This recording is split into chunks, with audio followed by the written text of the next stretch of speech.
Praise Lord दोस्तों हम सीख रहे हैं शब्द डींग मार के बारे में। आज हम एक वचन पढ़ने जा रहे हैं जो याकूब की पत्री 4 अध्याय में 13 से लेकर 17 तक लिखा है। मैं आपके लिए पढ़ने जा रहा हूं।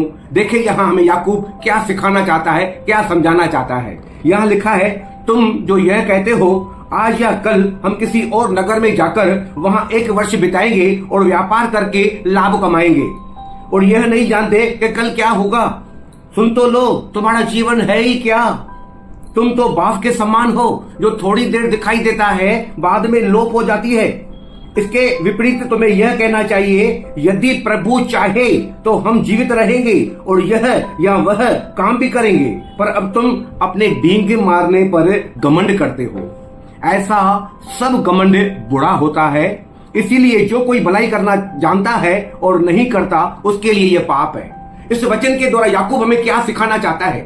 याकूब कहता है, अब तुम बिक चुके हो, क्योंकि प्रभु यीशु मसीह ने तुम्हारे अपने लहू का दाम देकर तुम्हें खरीद लिया है।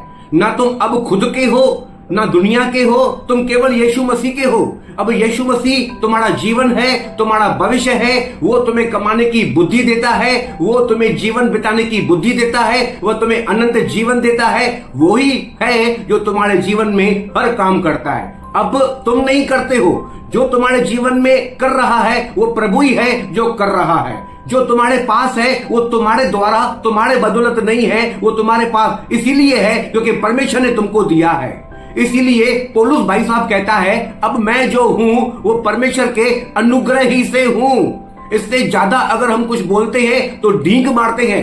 यहाँ याकूब हमें बताना चाहता है, जैसे एक हम गीत गाते हैं, बिगड़ ना जाऊं मैं, बिखर ना जाऊं मैं, तेरे हाथों में ही रहना चाहूं मैं। उसके हाथों में ही हमें रहना चाहिए। ये वो लोग हैं जो डींग मारते हैं, जो परमेश्वर के हाथों से निकल चुके हैं, जो अपनी मर्जी से जीते हैं, जो अपनी मनमानी के अनुसार जीते हैं। हमें अपनी मर्जी से नहीं जीना है, परमेश्वर की मर्जी से जीना है, वचन के अनुसार जीना है। और 4:17 कहता है, अगर तुम किसी को भलाई करना जानते हो नहीं करते हो तो ये पाप है। इसका मतलब क्या है? अगर तुमको परमेश्वर ने हजारों लाखों बूंद दी है, अगर कोई 2 बूंद के लिए तरस रहा है, अगर कोई तुम्हारा भाई या बहन वो 2 बूंद की वजह से तुमसे मोहलत मांग रहा है, कुछ समय मांग रहा है और तुम नहीं दे रहे हो, उसकी भलाई नहीं कर रहे हो, तो ये सबसे बड़ा पाप है। और तुम खुद ही वेदी पर खड़े होकर प्रचार करते हो, सबके साथ भलाई करो, सबके साथ सबको माफ करो, सबसे क्षमा मांगो, सबसे मेल मिलाप करो, और तुम खुद ही नहीं करते हो।